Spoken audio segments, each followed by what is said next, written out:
নমস্কার দর্শক বন্ধু, স্বাগতম আপনাদের বৈদিক বাণী ইউটিউব চ্যানেলে। আজ আমরা আলোচনা করব দুর্গাপূজার সবচেয়ে বিশেষ দিনগুলোর একটি মহাষ্টমী ও সন্ধি পূজা। কত যে বিশ্বাস, কত রীতি আর কত ভক্তি এই দিনকে ঘিরে রয়েছে।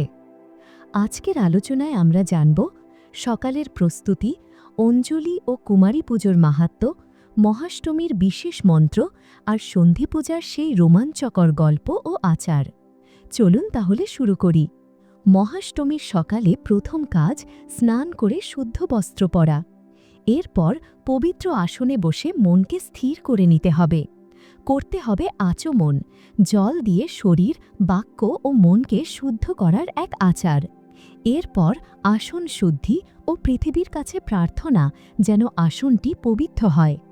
তারপর নারায়ণ, গুরু, গণেশ, শিব, লক্ষ্মী, সরস্বতী সহ দেবদেবীদের স্মরণ করে আশীর্বাদ চাওয়া হয়। এতে বোঝানো হয় বিশ্বব্রহ্মাণ্ডের শক্তি একা কারো নয়, বরং সবার মেলবন্ধন।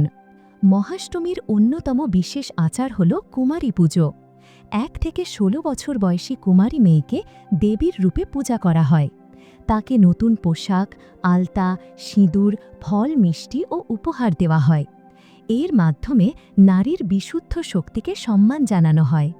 শাস্ত্র বলে নারী হলেন শক্তির আধার, আর ভক্তি থাকলেই এই পুজো ফলপ্রসূ হয়। মহাষ্টমীর অঞ্জলি 3 বারে দেওয়া হয়। প্রতিবার হাতে ফুল, বেলপাতা নিয়ে মন্ত্রপাঠ করতে হয়। প্রথম অঞ্জলি আয়ু, আরোগ্য ও বিজয়ের জন্য। দ্বিতীয় অঞ্জলি সৃষ্টির শক্তিকে প্রণাম জানিয়ে। তৃতীয় অঞ্জলি দীন দুঃখীদের রক্ষাকারিণী দেবীর কাছে আশ্রয় প্রার্থনা। অঞ্জলির পর পাঠ করা হয় জয়ন্তী মঙ্গলা কালী, ভদ্রকালী কপালিনী। এই মন্ত্র ভক্তের মনে পূর্ণ ভক্তি আর শান্তি আনে। এবার আসি দুর্গাপূজার সবচেয়ে রোমাঞ্চকর মুহূর্তে, সন্ধি পূজা। সময়টা খুব নির্দিষ্ট। অষ্টমীর শেষ 24 মিনিট আর নবমীর প্রথম 24 মিনিট। এই সময় দেবী চামুণ্ডা রূপে আবির্ভূত হয়ে অসুর চণ্ড ও মুণ্ডকে বধ করেন। পুরাণ মতে দেবীর কপাল থেকে জন্ম নেন ভীষণ রূপধারিণী চামুণ্ডা। গলায় নরমুণ্ডের মালা, হাতে অস্ত্র, ভীষণ চাহনি। এই রূপেই তিনি অসুর নিধন করেন। সন্ধি পূজার নিয়ম: 108 পদ্মফুল ও 108 প্রদীপ নিবেদন। বিশেষ মন্ত্রপাঠ, যেখানে দেবীর রুদ্ররূপের বর্ণনা দেওয়া হয়। শেষে কর্পূর দিয়ে আরতি ও প্রণাম মন্ত্র: সর্বস্বরূপে, সর্বেশে, সর্বশক্তি সমন্বিতে, ভয়েভ্যস্ত্রাহীন দেবী, দুর্গে দেবী নমস্তুতে। এই সময় চারপাশের পরিবেশ একেবারে অপার্থিব হয়ে ওঠে। মহাষ্টমীর ভোগ হয় সম্পূর্ণ নিরামিষ: খিচুড়ি, লাবড়া, ভাজা, চাটনি, পায়েস ইত্যাদি। প্রথমে দেবীকে নিবেদন করে পরে প্রসাদ হিসেবে সবাই মিলে গ্রহণ করতে হয়। গ্রহদোষ বা জীবনের বাধা দূর করার জন্য বিশেষ মন্ত্র: দুং দুর্গে দুর্গে রক্ষিণী স্বাহা, হ্রিং দুর্গায়ৈ নমঃ।